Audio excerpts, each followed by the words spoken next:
empezar el sentido de posición de tipo angulares, los giros, por ejemplo.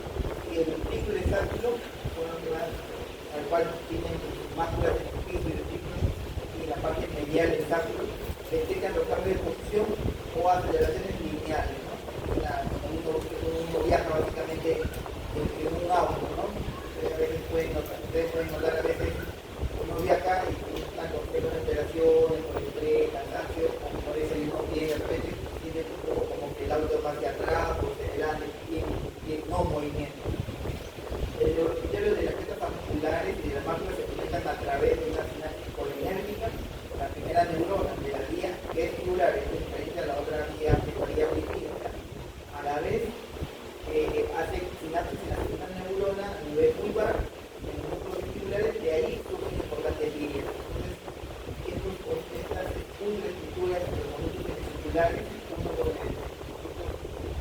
las estructuras del círculo, hacen que esta conexión a nivel bioeléctrico hagan que despolarice también potencial eléctrico hacia las pústulas y los músculos vesticulares para producir lo que se genera, aquí me cuentan, como un estado de inestabilidad o pérdida.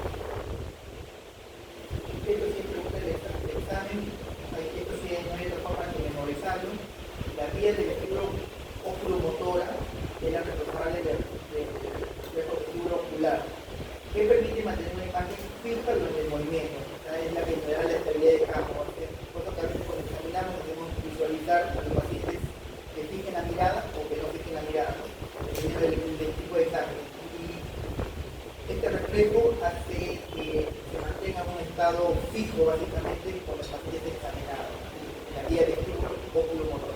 La vía vestíbulo cerebelosa, que a través del cual se informa al cerebelo, es responsable de la integración multisensorial. Nuestros movimientos que luego modulan y coordinan la actividad vestibular. La vía del vestíbulo espinal que informa al aparato locomotor, yo me doy cuenta, por ejemplo, que estoy parado, a través de esta vía vestíbulo espinal, pero la situación vestibular del equilibrio y elabora respuesta. Por ejemplo, estoy parado y si alguien me empuja, que puedo reaccionar, ¿no? Y con los reflejos populares, destinado a conservar la posición del cuerpo en el espacio. Y la vía vestíbulo blanca cortical que explica la percepción consciente de giro, ¿no? Entonces, ya a nivel de esta vía, está predispuesto la percepción de cómo yo estoy girando, no estoy girando en forma consciente o inconsciente, ¿no? Esta vía, por ejemplo, cuando unas personas han bebido o ingerido alcohol, se bloquea, y es por eso que pierde la conciencia y tienden a caer, ¿no? ¿Por qué? Porque se inhibe el reflejo, la vía vestíbulo talámico. Pasamos a otra parte del capítulo de otorrino, que es la anatomía de la nariz y cavidades paranasales. La nariz es la porción del tracto respiratorio superior, como conocemos. Está superior al paladar duro e incluye la cavidad nasal, que está dividida por el tabique nasal. El tabique nasal es básicamente esta proporción. Tenemos una porción cartilaginosa y también tenemos porción ósea. Sus funciones son básicamente olfato, respiración, liberación del polvo, purificación del aire inspirado, protección y eliminación de emisiones provenientes de los senos nasales y los conductos nasolares. La nariz está formada por dos paredes laterales, ¿ya? Que se proyectan desde la cara, básicamente, que se unen realmente en el dorso de la nariz. Estas son las paredes laterales que se unen en el dorso. El dorso nasal hacia la parte cefálica se continúa con la raíz de la nariz, ¿ya? La raíz de la nariz. Y la frente. Mientras que hacia el caudal termina en el lápiz o la punta nasal, ¿no? Este sería el lápiz o la punta nasal. Las paredes laterales formadas por los huesos propios, ya tenemos esto básicamente, los huesos propios. El proceso nasal del hueso maxilar, que es una zona muy frágil, realmente a veces cuando hay traumatismo que se rompen, se pone una malla para restablecer, sobre todo en accidentes de tránsito. Apófisis ascendente del hueso maxilar y el capítulo lateral superior.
válvula nasal interna, que es la que se ve expresada. Esta válvula nasal interna juega un rol muy importante en la respiración, ¿no? Es el sitio más estrecho de la vía aérea y por lo tanto es la que más resistencia ofrece al paso del aire. Por ejemplo, a veces hay pacientes, sobre todo poco operados, muy pocos son de nacimiento, pero pacientes poco operados, normalmente a veces se pueden llevar un poco más de lo debido y dañan la válvula. Entonces, el paciente puede quedar muy bonita su nariz en forma externa, pero una pobre respiración. Está limitada por el septo nasal, cartílago lateral superior, punta del corte inferior y el piso de la nariz. Posee un ángulo más o menos entre 10 a 15 grados. Se forma entre el cartílago cuadrangular, que es el que veíamos en imágenes previas, el septo y el borde inferior de los cartílagos laterales superiores. Las fosas nasales se van a extender desde las narinas, hasta la juana, que es la parte más posterior de la nariz. Esta zona es la zona del cabo propiamente. Tiene el nombre, pero bueno. Esta zona es el cabo, que es una zona de confluencia muy importante para algunas patologías. Pueden ser tumorales de adultos, pueden ser tumorales también benignos de la niñez, ¿no? Que son los adenoides. Cada lado a su vez puede ser dividido entre el tubo nasal y la cavidad nasal. El tubo nasal es la parte más anterior y la cavidad nasal, que son de las fosas nasales.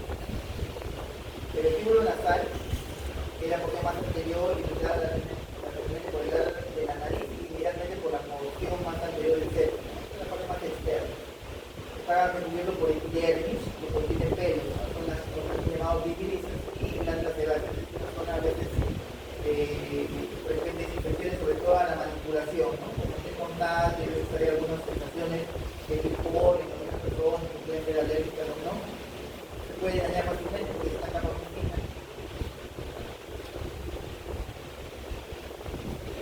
Los cartílagos alares básicamente puede determinar la forma de la punta nasal y el grado de apertura de la cavidad.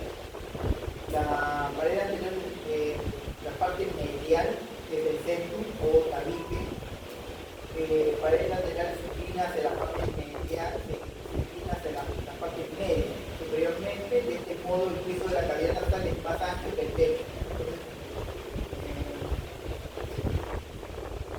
de esta forma, es la predisposición que tenemos en la zona nasal.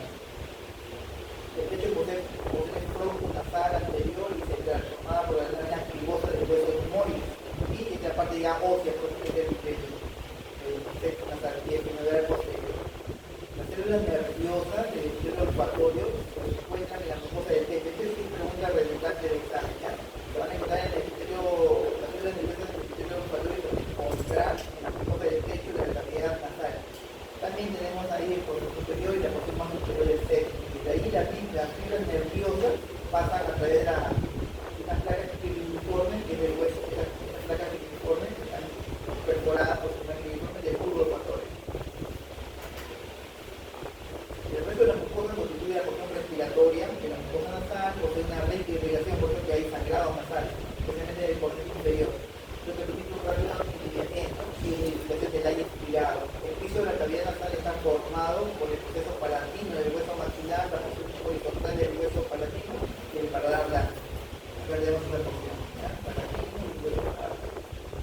La pared medial está constituida por el septum nasal, como ya les repasaba, tenemos la porción cartilaginosa y la porción ósea, la parte más posterior. Que a veces cuando se hace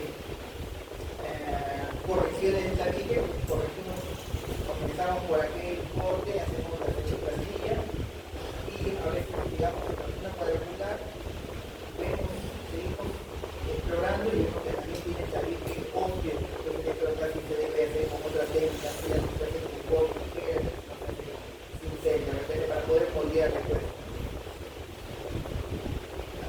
A razón de esto, ¿no? De las desviaciones que se pueden encontrar. Y que tenemos que explorarlas y mejorarlas para que tenga un mejor flujo de aire. La pared lateral presenta 3 o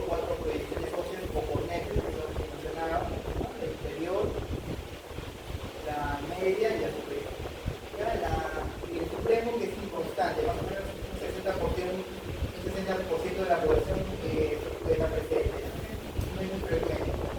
Los componentes se curvan hacia la parte, hacia el superior y lateral de determinados tres túneles que van a ser los denominados meandros. Cada componente es un meandro de poca repetición. Tenemos así, el meandro superior, esto sí es una pregunta de examen, ¿no? El meandro superior, ¿quién drena ahí? El seno sinovial posterior. El meandro medio drena el seno sinovial anterior, frontal y maxilar. El meandro inferior, el labio palatino. Pregunta, no vamos a memorizar la contestación de examen. Irrigación. Tenemos una irrigación que es bastante rica, digamos, en formación. La carótida interna, básicamente, son las dos porciones de la carótida interna y la externa la que nos va a dar la irrigación nasal. La interna nos da las arterias senoviales anteriores, posteriores, que son ramas y que van a dar una ramificación a la octava. Es parte alta de la pared lateral de la nariz y la expresión anterior del tabique. Esto se va a pasar por las ramas sectales anteriores de la arteria interna palatina y la arteria lateral superior. Estas son anteriores que son por peso difícil, la parte de acá anterior. Esta parte es una zona frecuente de sangrado.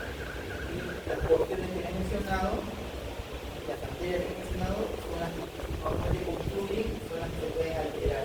Generalmente personas adultos mayores o niños que tienen lesiones, alergias. Y la carótida interna nos da la arteria labial superior, en el piso de la fosa nasal y el tabique anterior, que se va a notar en el plexo de Hildebrand. El principal aporte sanguíneo de la fosa nasal es el aporte sanguíneo, lo rico de esto es que nos va a dar la arteria seno-palatina, que programa la arteria maxilar y la porción posterior de la nariz. Y esto forma otro tipo de plexo. Este plexo posterior nasal es una zona muy peligrosa de sangrado. Realmente cuando detectamos un sangrado posterior, se toman otras maniobras que las son anteriores, ¿no? Son más peligrosas y son más difíciles de encontrar. La inervación sensorial es de la primera y segunda rama del ejemplo. La inervación motora de los músculos por el nervio facial. Pasamos a son senos paranasales. Es básicamente son prolongaciones de la cavidad nasal hacia los huesos vecinos del cráneo, recubiertos por muco periósteo, con cavidades pares generalmente, existiendo una gran variabilidad, pueden existir ausencias, agenesias o menor desarrollo, que serían las hipoplasias. Aunque son bastante frecuentes, son por muchos años asintomáticas, solamente por las infecciones podrían traer problemas, ¿no? Pero después no hay mayor gana.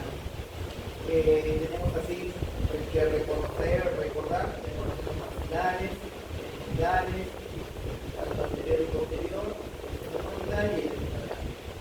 El femoral tiene dos funciones, es una literatura de los hormonas, de la parte anterior y posterior. Básicamente recordaris, un punto que precisar, se la mencionaré. El seno maxilar es el primer seno en formarse el día 17 de la gestación, inicia como un pequeño divertículo que continúa su desarrollo alrededor de los primeros años de vida para así alcanzar el nivel del piso de la fosa nasal alrededor de los 7, 8 años más o menos. A esta edad ya se puede tener casi el desarrollo total del seno maxilar. Es difícil su evaluación en la radiografía simple antes de los 3 años. ¿Por qué? Porque está involucionado prácticamente. En ocasiones ambos senos maxilares se desarrollan asimétricamente. Hay literaturas que mencionan eso. Entonces tenemos que recordar que los óvulos de drenaje del seno maxilar se encuentran en la parte superior de la pared medial y se abren a la nariz a través del vestíbulo a nivel inmediato medio.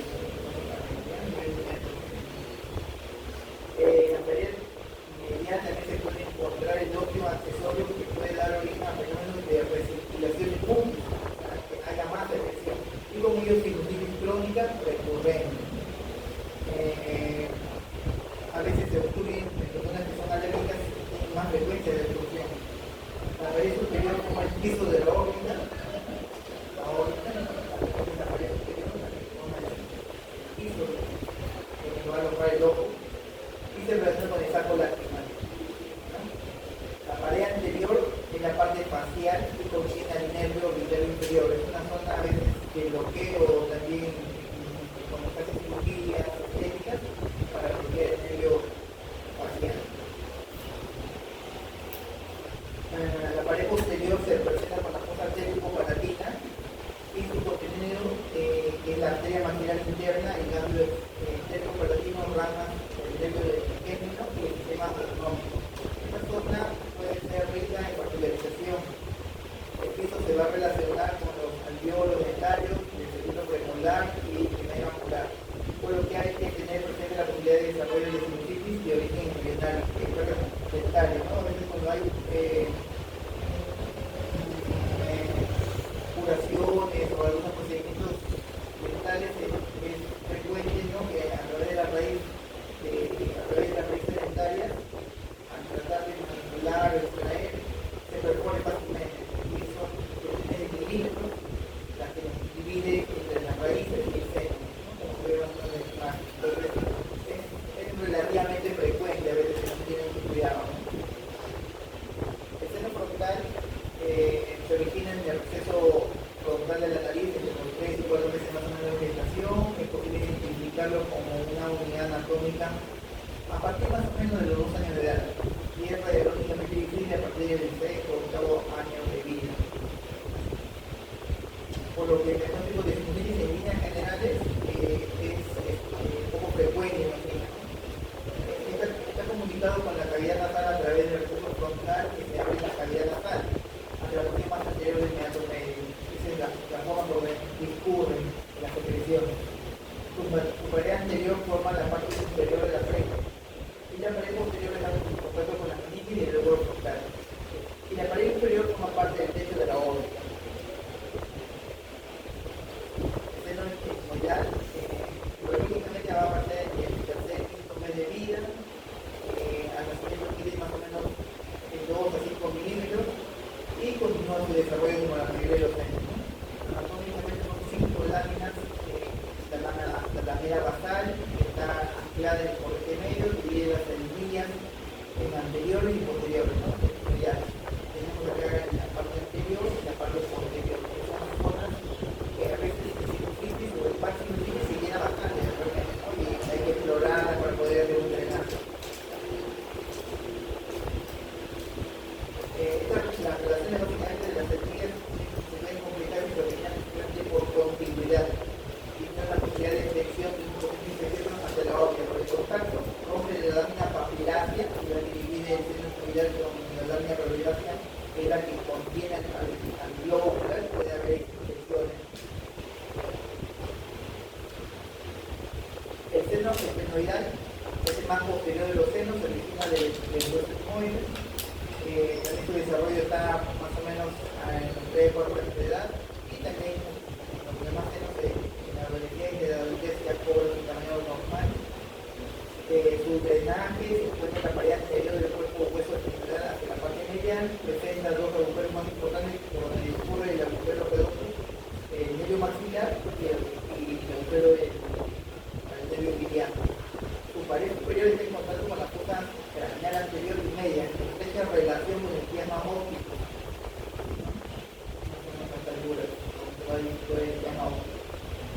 Y el foramen óptico.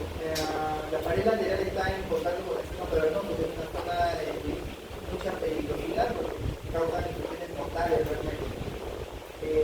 ¿Por qué? Porque hay vecindad con la arteria carótida interna, los nervios craneales que se presentan acá, el segundo, el tercero, el cuarto, el quinto y el sexto inclusive. Eso se presenta con el tipo de la nasofaringe y la cuarta. Por importancia clínica por ser una vía de abordaje quirúrgico para patologías como la vía quirúrgica. La pared del seno etmoidal, nosotros podemos darle el campo quirúrgico a los cirujanos para que puedan extraer el tipo de móvil. Bien, pasamos a la anatomía de la cavidad oral y orofaringe. La cavidad oral comienza en la cavidad oral, en en la boca propiamente, comienza el proceso digestivo por la masticación y hay acción antispática de la saliva. Se inicia voluntariamente la deglutición, con lo que el cual se inicia el bolo alimenticio hacia la faringe. También dentro de funciones hay detección de sabores, articulación y modulación de las palabras. La saliva va a lubricar los tejidos orales de la boca y comienza el proceso digestivo, participa en la inmunidad natural, evita las caries y las enfermedades periodontales. Es importante.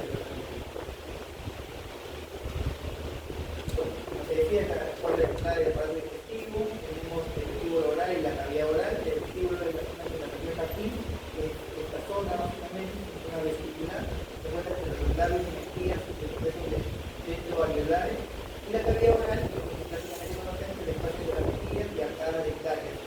Todos los procesos dentro alveolares hacia posterior, dictados por el ritmo de la fauces, que es esta zona de la fauces, hacia superior por el paladar puro. Y glándula de la parte hacia el inferior por la pizza, hacia inferior por el piso de la boca.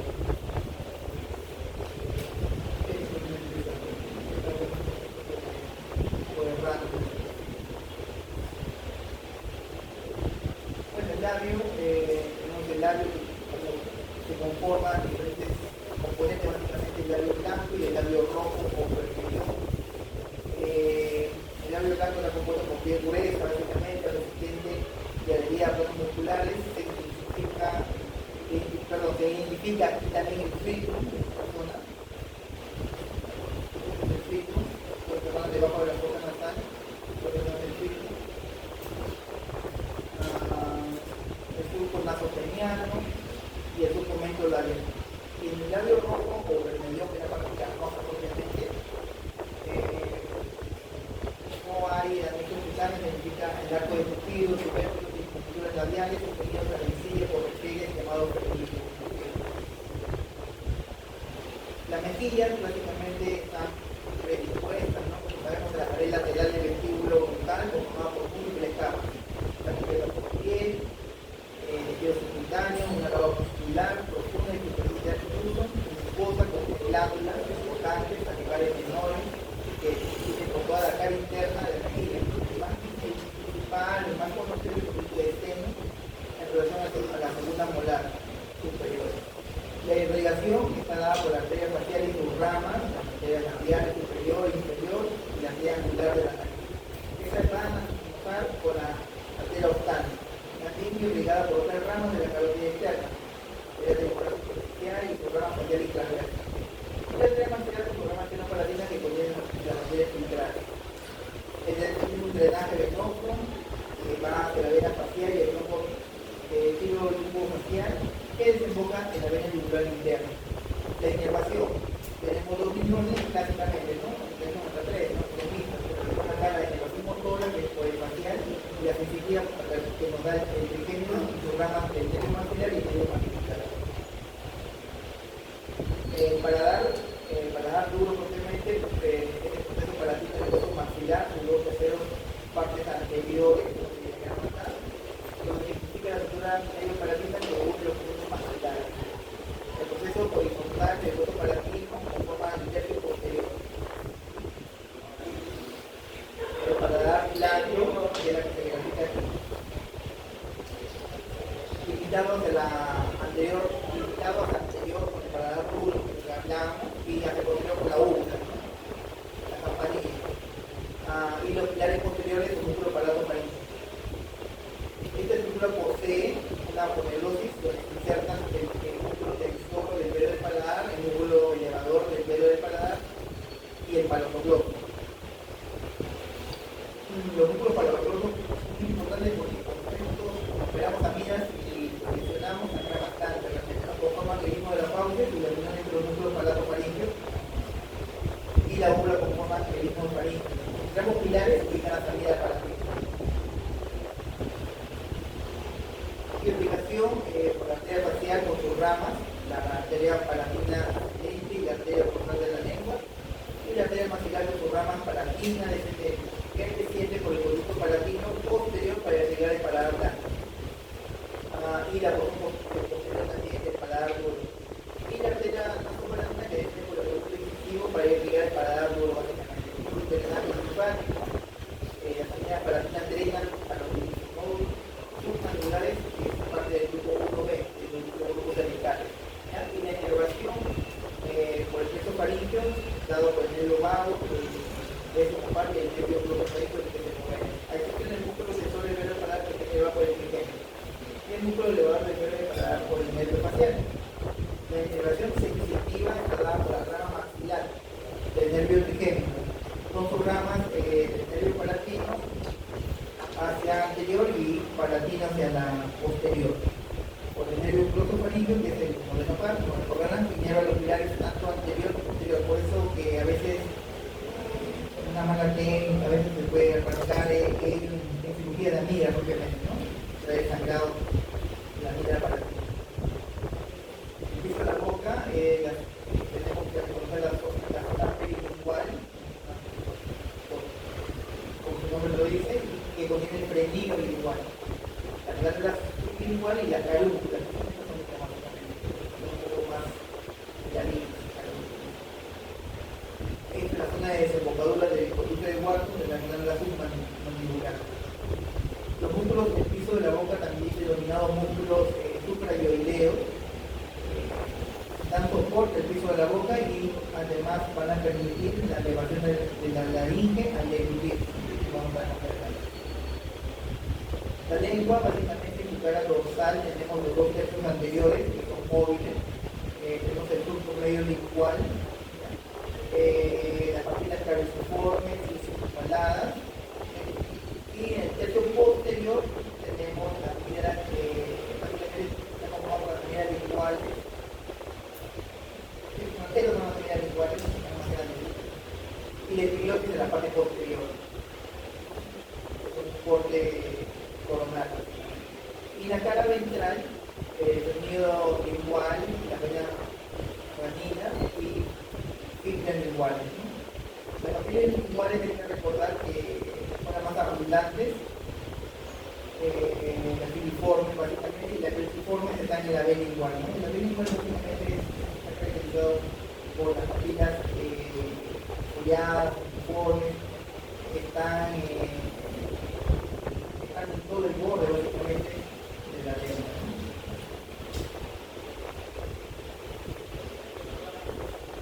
Tenemos músculos intrínsecos, que son el músculo longitudinal superior, músculo transverso de la lengua, músculo vertical y músculo longitudinal inferior. Los músculos extrínsecos que permiten los movimientos gruesos de la lengua, que son músculos de glotogloso, conogloso y iogloso y tenebroso. La irrigación propiamente está dada por la arteria facial y su rama arteria lingual, la arteria dorsal de la lengua y la arteria profunda de la lengua, y su drenaje venoso está por la vena lingual.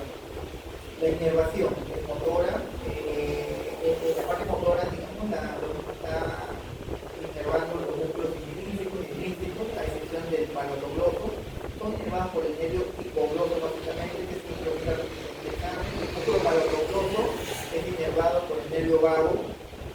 La inervación sensorial, que es la que nos da la parte del gusto y la sensitiva, están en los dos tercios anteriores de la lengua, reciben inervación sensorial de la rama del nervio social llamada cuerda del tímpano, que es una variante y eso simplemente pregunta la interesante. E inervación sensitiva a través del nervio lingual, que es rama del nervio mandibular. El tercio posterior de la lengua, dividida por surco terminal, recibe inervación sensorial y sensitiva a través del nervio glosofaríngeo. Son problemas a veces que hacemos prácticas en el estudio de parálisis en pacientes, algunos síndromes. Y finalmente el nervio vago, el décimo par que recoger la inervación sensitiva de la variécula. Esta zona vamos a ver cuando estudiamos la línea, que puede ver también. La faringe es la continuación hacia la parte posterior de la cavidad oral y mucosas nasales, corresponde básicamente a un tubo, de acá, a un tubo muscular que se ancla a la base del cráneo, hacia el inferior, hasta alcanzar el globo picoide, ¿no? O hasta la C6, ¿no? Mide aproximadamente 15 centímetros de largo. La nasofaringe orofaringe, que es la parte que está sombreada aquí, de la base del cráneo hasta el paladar blando, se identifica el óxido de la tuba auditiva, que es la que tiene comunicación hacia el oído medio, en su pared lateral, y la tóxica faringe, que es parte también de las amígdalas del ciclo faríngeo adenoide, o adenoide también llamado, ¿no? Pared posterior. La orofaringe, que es esta parte de aquí, va desde el paladar blando hasta el epiglotis, el BF3. Y la linfofaringe, o la linfofaringe también se denomina, en todos los nombres, desde el epiglotis, básicamente es una epiglotis, el borde lateral, hasta el pliegue inferior del cartílago cricoide, que puede darse 6. El anillo de Waldecker cobra bastante importancia, sobre todo en la etapa infantil y juvenil. Esta estructura de tejido linfóide que tiene una protección de la entrada de la vía aérea y del intestino, ya que va a permitir un contacto con antígenos potencialmente dañinos de forma controlada, permitir una serie de desarrollo de linfocitos específicos y por tanto una óptima respuesta inmune, sobre todo en infantes, niños y en algunos adolescentes en ese encuentro, ¿no? Entonces tenemos clasificado las amígdalas palatinas, que están alrededor, las amígdalas linguales, que tenemos en gran cantidad, porque es la superficie posterior de la lengua, junto con las amígdalas palatinas y las retinoides van a formar este anillo, el anillo de Waldecker, que es la respuesta inmune de la cuatro músculos, la faringe es una estructura móvil de difusión, es una estructura móvil que tiene funciones de difusión y protección de la vía aérea. Tenemos los músculos explícitos o dilatadores que a contraer se van a llevar la faringe, el estilo faringio, palmofaringio, el estilo faringio, y los músculos intrínsecos o conductores que son responsables de la fase faríngea de la difusión. Como así tenemos los conductor superior, medio y inferior. En cuanto a irrigación, está dada por la arteria faríngea ascendente, las arterias palatinas y descendentes, y la arteria tiroidea superior. En cuanto a inflamación, tenemos por el plexo faríngeo y el sistema simpático. Y el tránsito simpático que va a ser a través de diferentes grupos, ¿no? Tenemos los grupos de grupo A, grupo B, grupo 2, grupo 3, 4, 5 y 6, que son los que están a nivel de todo el plexo de la zona vertical, tanto anterior y posterior. Cada uno tiene su ramificación. En cuanto a la laringe, básicamente hacerle recordar que tenemos tres funciones anatómicas de estudio, que son la supraglotis y la subglotis. La primera, la supraglotis, que va en el borde superior del epiglotis, en este borde se ve, a los pies epiglotíticos y los pelos adenoides y el pliegue interadenoideo. El interadenoideo va desde adenoides y adenoides. Hasta el borde lateral del ventrículo laríngeo, que es el borde lateral del ventrículo. La glotis, que es la parte más estrechita, de acá, este espesor, digamos, de arriba hacia abajo, que contiene básicamente la gran importancia, son las que contienen las cuerdas vocales. Desde el límite superior por arriba con la supraglotis hasta 1 centímetro bajo los pliegues vocales que va a contactar con la subglotis. La subglotis es 1 centímetro debajo de la glotis, del borde inferior del pliegue vocal, hasta el borde inferior del cartílago cricoide. El cartílago cricoide se adosa más o menos en esta fuente de evolución.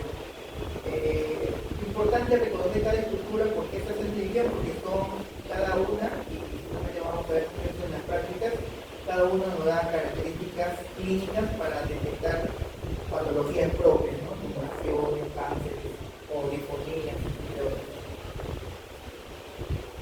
También otro recordatorio, lo quiero laringe, básicamente, son una clase de examen también. Para los laringes tenemos 3 impares y 3 pares. Los impares, tiroides, cricoides y epiglotis. En cuanto a los pares, tenemos adenoides, en forma de A2 también, uniforme y corniculado. Son más pequeñitos. Uniforme y local. Tenemos membranas de ligamentos, la tiroidea, la enfermedad cuadricular y la cricoidea. Y también tenemos los ligamentos cricotraqueal y el ligamento vocal, que es muy importante para la formación. En cuanto a los músculos, tenemos los músculos extrínsecos, intrínsecos. Entre los intrínsecos tenemos aductores y abductores. Entonces, los músculos intrínsecos son básicamente para las estructuras que participan de la distribución y expansión de la laringe, y los músculos intrínsecos son los que nos dan más la parte de apertura y cierre de la cuerda vocal. Abductores quiere decir que cierran, y abductores son los que abren la cuerda vocal. Esta me pregunta del examen, queda memorizar los nombres de cada músculo. La inervación, que es básicamente en líneas generales, está inervada por ejemplo el labio superior y el recurrente, ¿no? Cuando hay una alteración del nervio recurrente, por ejemplo, para tumores de tiroides que hacen que está muy inmersa el nervio recurrente y ya no se puede más que llevar un tumor por todo el nervio, se pueda producir parálisis, ¿no? Las otras ramas son las que pueden tener ciertas alteraciones, por ejemplo la rama interna del nervio laríngeo superior va a producir trastornos de sensibilidad laríngea, trastornos de ebullición. Cuando se trastoca la rama interna va a haber la voz monótona, pérdida de tonos agudos, básicamente. Funciones, tenemos la respiratoria, que corresponde a la vía aérea. Como bien sabemos, corresponde a la entrada de vía aérea inferior y de la entrada del aire a través de la dilatación activa de la glotis, ¿no? La glotis está cerrada de estrecha, en simulación o por una parálisis, va a haber dificultades para respirar. El paciente tiene que intubarse inclusive, ¿no? En forma pasiva, las cuerdas vocales se encuentran aducidas normalmente, ¿no? Y cuando uno conscientemente hace una respiración o inconscientemente hace que se expone. En cuanto a la protección de la vía aérea, las funciones son preguntas también clásicas, tenemos que entender por qué, ¿no? La protección de la vía aérea va a impedir la entrada de elementos extraños a la vía aérea durante la dilución a través del cierre del vestíbulo laríngeo, propiamente, y también de la glotis. La estimulación de la laringe va a evocar un reflejo protector de la vía aérea inferior, que produce el cierre glótico. Esto se produce a través de los nervios que mencionaba, que es el laringo superior, hacia el núcleo del tracto solitario y el núcleo ambiguo posteriormente, desde donde nacen las vías eferentes, las que van a llegar y viajan por el nervio laringo glótico y van a producir el cierre glótico, ¿no? Hacer la producción. Las otras funciones son cuatro funciones: la valsalva, que consiste en el cierre de las cuerdas vocales sostenido. Una laringe cerrada impide el flujo del aire y estos son necesarios para lograr el aumento de presión intratorácica, por ejemplo, al fonar. La aspiración forzada cuando una laringe cerrada genera la presión necesaria para obtener como de tos y estornudo.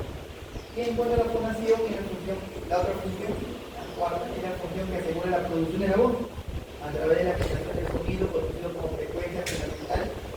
Este sonido producido en las cuerdas vocales es luego amplificado en las cavidades de la resonancia, de la supraglotis, faringe, cavidad nasal y nasal hasta explayar la voz. La fonación resulta de la formación del sistema respiratorio, la vibración de las cuerdas vocales y la carga de resonancia, que son las cavidades por donde pasan, ¿no? La faringe, la laringe y las cavidades de las cuerdas nasales. Evaluación. Las evaluaciones tenemos ahora métodos más modernos de evaluación, son diversas. Tenemos que la nasofaringolaringoscopía es un examen por excelencia, ingresa por las fosas nasales, se hace con una fibra óptica, van a ver seguramente como diversos servicios por el cual están rotando, se utiliza esta fibra, hay diferentes formas, ¿no? Hay diferentes nombres también, se llama, en líneas generales son endoscopías, a veces por los nombres propios son las que toman según el aparato que venden. Tenemos en líneas generales el nasofiloscopio y el endoscopio. Estos son más descuidados, son más difíciles de cuidar, son más caros, y los más prácticos son los endoscopios, que igual más de tenemos diversos ángulos. Para la zona laríngea utilizamos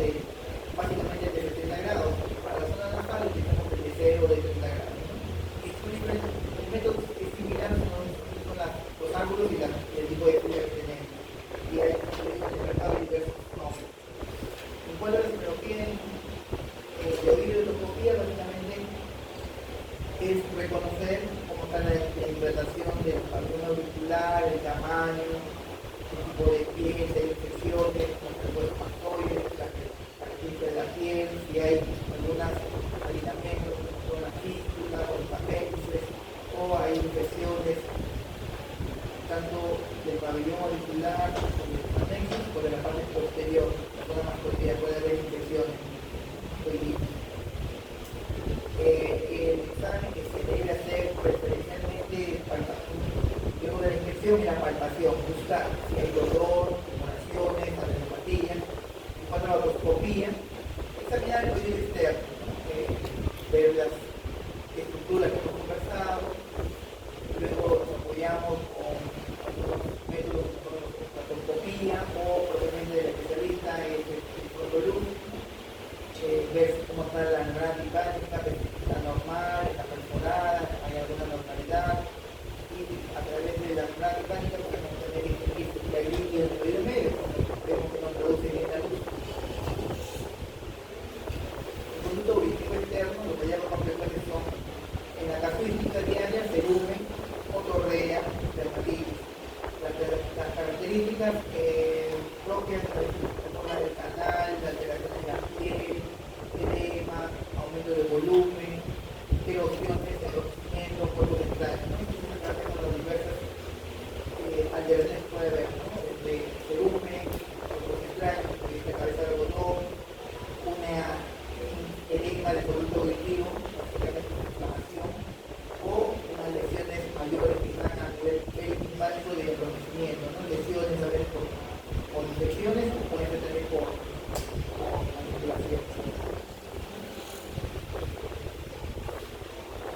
Hay diferentes láminas, árboles de membranas tipánicas, es la característica de una membrana tipánica normal, donde se debe ver el cono luminoso, el polo luminoso, el humo, después el martillo, el manubrio, y acá como se ve toda la conformidad del ánulus de la membrana tipánica. Acá hay presión propiamente de la membrana tipánica, hay signos de esclerosis, estas placas blanquecinas, y también hay una otitis media adhesiva, ahí no se ve en otras zonas, ¿no? Está permeable, acá se ve que está retraído. Acá hay algunas lesiones que como puede ser un esbozo de un colesterol, sobre todo como decía en la parte flácida, en la parte más pequeña superior, por ahí puede comenzar a empujar el morfismo. Acá hay una perforación tipánica en el cuadrante inferior, básicamente del conducto auditivo. Acá se presenta el tema propiamente de la membrana tipánica, se reconoce como si está enrojecida, puede ser una meningitis, una inflamación de la membrana tipánica propiamente, ¿no? Hay meningitis agudas y crónicas, por lo que hay vascularización, puedo inferir que puede ser una aguda. Acá hay otras alteraciones de la membrana tipánica, puede haber tumoraciones,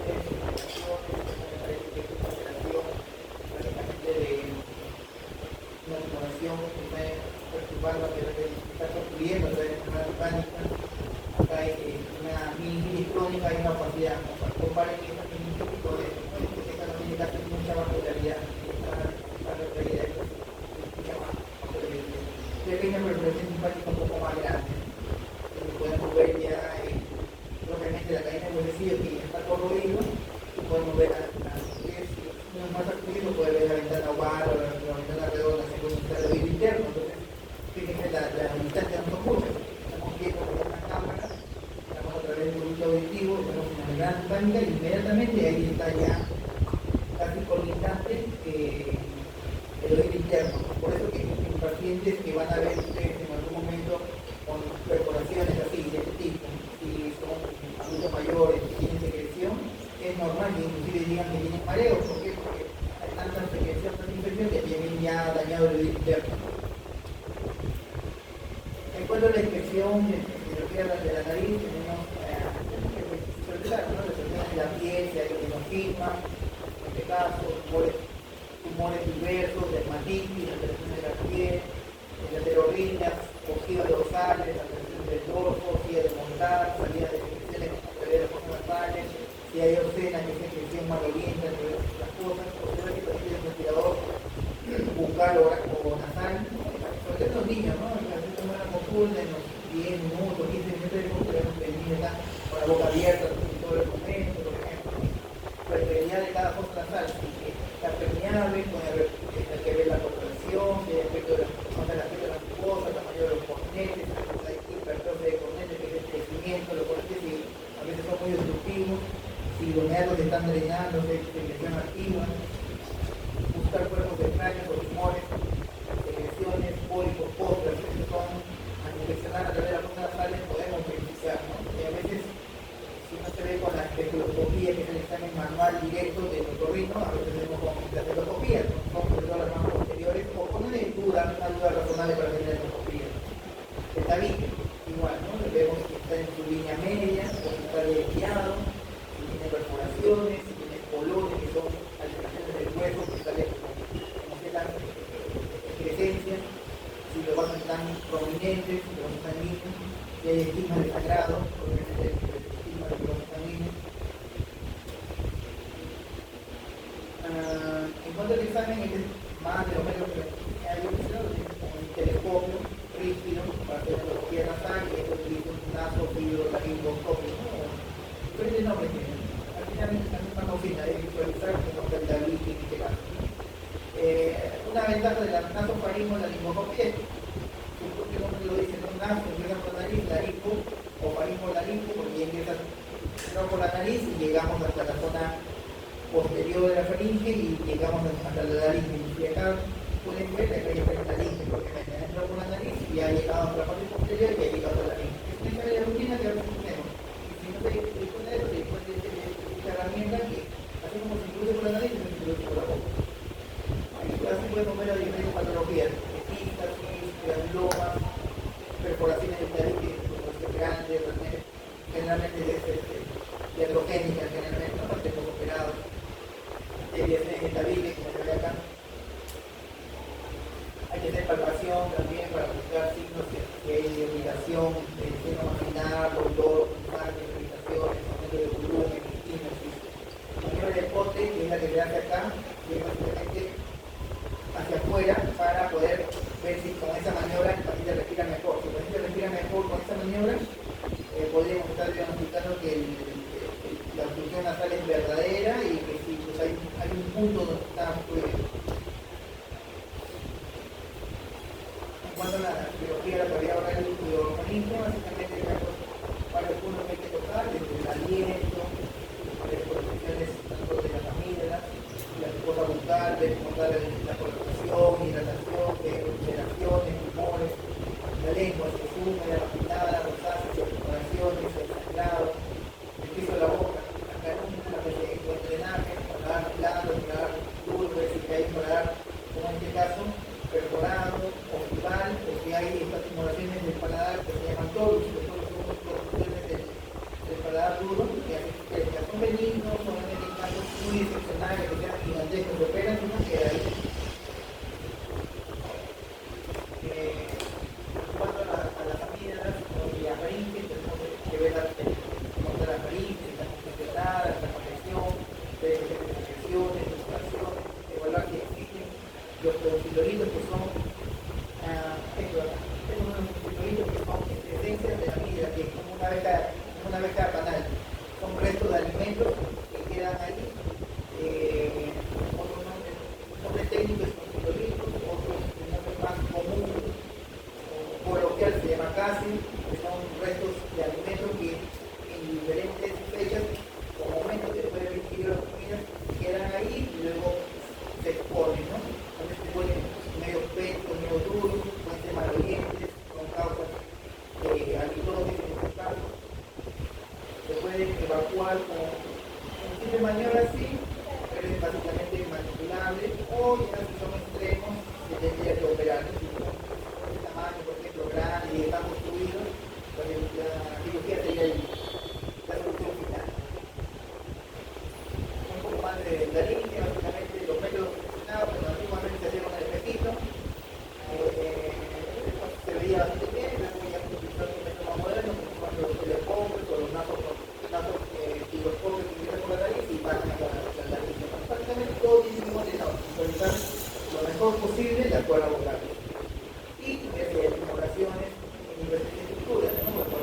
vocales de la parte más superior, que es la supraglotis, la glotis, que es toda la zona vocal, va y detrás de la glotis, ya vemos la subglotis, hasta acá, hasta el primer anillo braquial. Bueno, un poco los principios del tratamiento ambulatorio que posteriormente ya enfrentando con los médicos para poder enfrentar como profesionales, por eso le digo que consultan, ¿no? A la especialidad. Básicamente llega en el tratamiento ambulatorio inicial cuando hay que hacer una referencia de urgencia o una referencia de intervenida. ¿Por qué tiene medias? Las medias agudas son patologías que primero hay que iniciar el tratamiento del manejo del dolor, básicamente. Se puede activar ahí identificando la NOSA en terapia antibiótica. Se consulta prácticamente va a ser cuando la sospecha sea complicada, ¿no? Que cuando ya se agregue mastoiditis, accesos, en este caso, ¿no? En este caso, un paciente que ustedes lo están viendo, digamos, viene sin esto todavía, pero a la semana, 2 semanas, ya empieza a aparecer este signo, esta estimulación, este acceso, este referido, porque ya esté complicando con este mastoiditis, puede ser mortal realmente, ¿no? Parálisis faciales y accesos cerebrales, ¿no? Ahí lo va a mortal. Fracaso de la terapia, segunda línea, intensidad de hiperconsultoma. Por ejemplo, cuando se explica la terapia de segunda línea, cuando ya la primera tratamiento que le dieron no mejora, ¿no? Entonces es el de segunda línea. O si son resistentes, políticas medias efusivas, que son las que no de secreción, pero el paciente necesita que hay dolor, hay ciertas sensaciones de debido tapado, entonces hay que referir. Porque el paciente sospecha de hipopusia, ¿no? Recurrentes, sospecha de colistiatoma congénito, cuando vemos que el paciente se ve como que hay secreción en la parte superior, nuevamente recordemos, ¿no? El tímpano en la parte flácida se ve como que hay algo que está influyendo, no saliendo, hay que referir. Otitis media crónica son las, nuevamente, se puede tratar muy bien por el área de primer contacto de medicina, evitar que haya complicaciones, sobre todo sobre esta patología como la que se llama con infecciones respiratorias en los niños, evitar el ingreso de agua, hay que hacer tratamiento de complicaciones, cuando referir cuando hay complicaciones, ¿no? Por ejemplo, colistiatoma nuevamente, fiebre, correa purulenta, es tórpido el tratamiento, no mejora, pasando más de 2 semanas y no hay buen pronóstico. Cuando hay compromiso, como le decía, ¿no? A veces el paciente presenta vértigo, estamos con la misma vecindad que ya tenemos que es rápido, ¿no? Usted también en la imagen. El oído interno del medio no para muchos milímetros y ahí está el oído interno. Entonces es por eso que se pueden comunicar en algunos pacientes. Y una conducta diferida es cuando hay otitis adhesiva, con crónico, intermitencia en su patología. Y hipopusia de adultos, esto también a veces es muy infravalorado por algunos colegas y a veces llegan casos tardíos, ¿no? El tratamiento de hipopusia, pues si es por cajones celular, tiene que ser un lavado. Se puede hacer y seguramente van a aprender a hacerlo en práctica. Si hay patología del tímpano, realizar tratamiento inicial, ¿no? O derivarse de una patología. Por ejemplo, si son personas pequeñas, que son antiguos, puede ir con tiempo, ¿no? Pero si son situaciones agudas, que el mecanismo ha sido de un traumatismo, una lesión, un golpe, autoinfligido o por accidente. Ahora, si la pérdida es súbita, nuevamente, si es súbita, si es criterio de urgencia para el organismo, entonces tiene que referir, ¿no? Es eso, reconocer el mecanismo. Después de, alguien nos dice, no escucho, desde ayer, por ejemplo, ¿no? Y nada, como estoy bien, desde ayer no escucho, un momento a otro sí. Revisamos el oído, vemos que está totalmente limpio, el criterio de referencia, porque puede ser cortusa súbita. Cortusa súbita, mientras más tiempo demore en referirse y iniciar el tratamiento apropiado, peor para el paciente. No puede quedar con la secuela permanente de esos huesos. Y bueno, si es progresiva, por ejemplo, es lo mismo un paciente adulto, sí, no escucho desde hace 20 años, ¿no?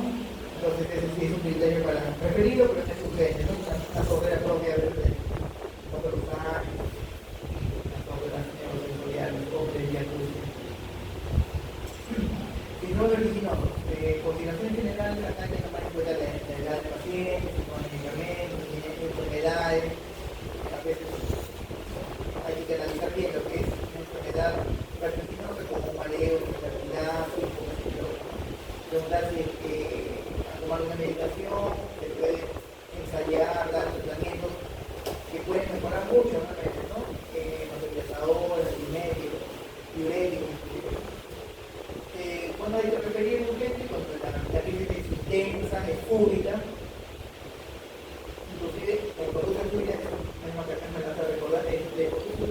solamente ocurre a veces como sordera solamente, sino también hay síndrome vertiginoso y la sordera de manera súbita también. Pero es un criterio que apunta más todavía más a ser referido, ¿no? O si el paciente comienza a tener déficit neurológico, ¿no? Déficit neurológico, también hay estudios para referir.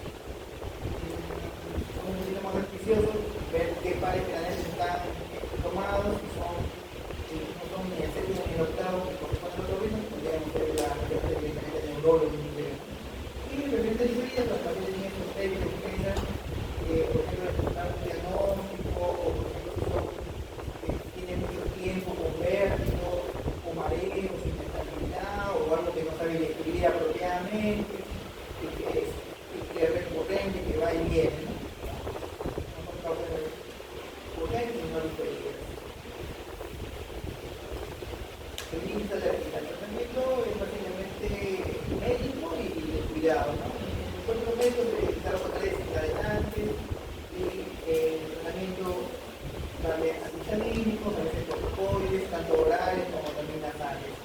Las referencias si hay alguna organicidad o morbilidad, ¿no? Síntomas unilaterales que pueden constituir y a veces establecer algún tipo de patología, o si hay problemas de respuesta al tratamiento, ¿no? Evitar desencadenantes, básicamente manejo de expresión ambiental, evitar el tratamiento, se pueden ensayar inclusive tratamientos mayores, ¿no? Que lleguen a hacer terapia, cirugía y casos médicos cuando veamos que hay tal desviado aparte de la afección nasal por la rinitis. Puede concurrir las dos a la vez, ¿no? La rinitis aguda generalmente pueden iniciar como si fueran tratamiento reconoce si es eficaz o si se presume que es bacteriana, ¿no? Se puede ensayar tratamiento que no es más que darle un tratamiento de soporte, de urgencia, de cobertura antibiótica si se reconocen las infecciones que hay y la clínica, ¿no? Que es un posterior, dolor nasal, leucoporría, se puede dar tratamiento.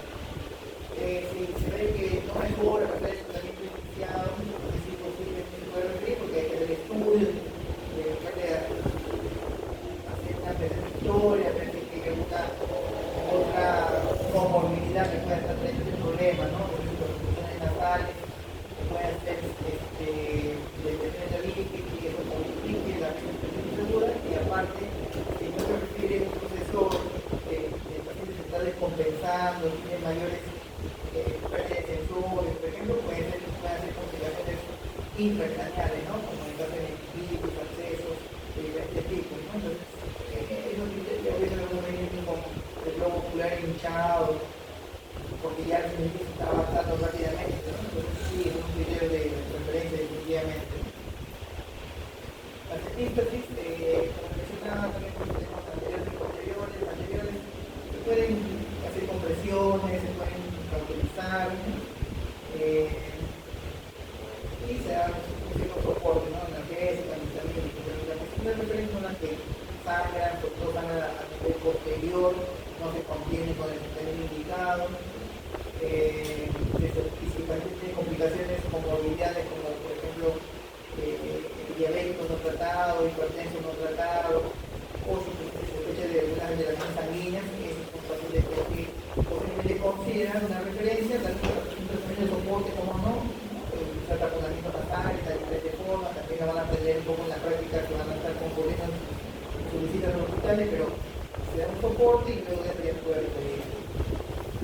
Fracturas nasales. Las fracturas nasales hay que valorarlas, tanto clínicas como radiológicamente. Clínica básicamente la palpación, la dígito palpación a nivel de los huesos de forma diligente, no hay que empezar fuertemente, de forma diligente, y si uno siente el crédito, recordemos que el crédito es al hacer presión una sensación de crujido, si cuando ustedes valoran ello y sienten crédito, es posiblemente una fractura del hueso nasal, ¿no? Si se tiene la mano, tienen el segundo en algún momento y no tienen radiología, son desde la clínica, pero si tienen a la mano radiología, pues también con la valoración radiológica se puede valorizar ¿no? Y ver si tiene hematoma septal o no tiene hematoma septal. El hematoma septal es básicamente la lesión en el intersticio del septum nasal, donde por mismo traumatismo, así que su línea de sangre. Entonces, si tiene, se puede intentar drenar. Si fue posible, ¿cómo se drena? Con una agujita. Pinza en la zona del seco, una agujita por esa para que se drena. Y con eso salvamos muchas responsabilidades. Si se fue posible drenar, perfecto, es una buena cobertura y se deriva. Si no tiene hematoma, se puede tener, hay que valorizar el tiempo de fractura. El tipo de fractura básicamente, bueno, acá mencionan que no debemos dar 10, 12 días, sí. Más o menos un poquito de tiempo como protocolo que es entre 7 y 10 días. Se puede hacer en 10, 12 días, según la literatura también, pero básicamente en la primera semana, 10 días, para valorar si se puede hacer una reducción, ¿no? Si esta fractura no está muy hematizada, se puede referir. Si está muy hematizado, se puede dar tratamiento antiinflamatorio, antibiótico, una lesión y derivarlo también en las primeras de antibióticos. Hay diferentes panoramas, hay que ver las complejidades, hay que ver las comorbilidades y se puede hacer el protocolo que se llama pacientes respiradores bucales, ¿no? La causa que genera respiración bucal. Básicamente, si por ejemplo son causas productivas como los niños, ¿no? La familia, la meningitis, desviaciones, tumores o atresia tijuanas en nacidos, pues una atresia tijuana no hay que esperar mucho tiempo, sino hay que referir para poder hacer el diagnóstico preciso y canalizar. El resto puede esperar un poco, pero se tiene que ver referencia. Polifonía, cuando esto polifonía de más de 10 días de 15 días de evolución, no tenemos tratamiento habitual. Esto es importante porque podemos estar frente a patologías que ya van a ser quirúrgicas. Cuando la paciente tiene disfonía menos de 2 semanas, se puede dar tratamiento, ¿no? Inflamatorios, analgésicos, AINES, no se pueden mejorar mucho con disfonías por dermatitis aguda, ¿no? El resto, si es mayor de 15 días, hay que recordar eso, siempre se debería pensar en referir porque ya va a necesitar estudio realmente, ¿no? Y los tratamientos antes de los 15 días son a veces por el uso o mal uso de la voz, hay que dar el tratamiento de voz, básicamente, y hacer el seguimiento hasta 2 semanas. ¿Tienen alguna pregunta, por favor?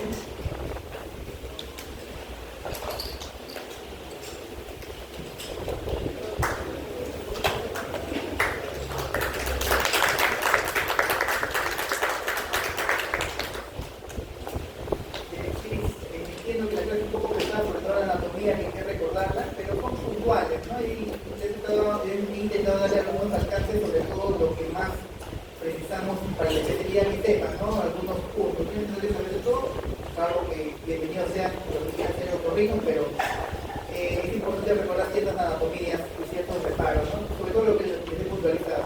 Sobre eso, ¿tienen alguna pregunta, algo adicional, alguna duda?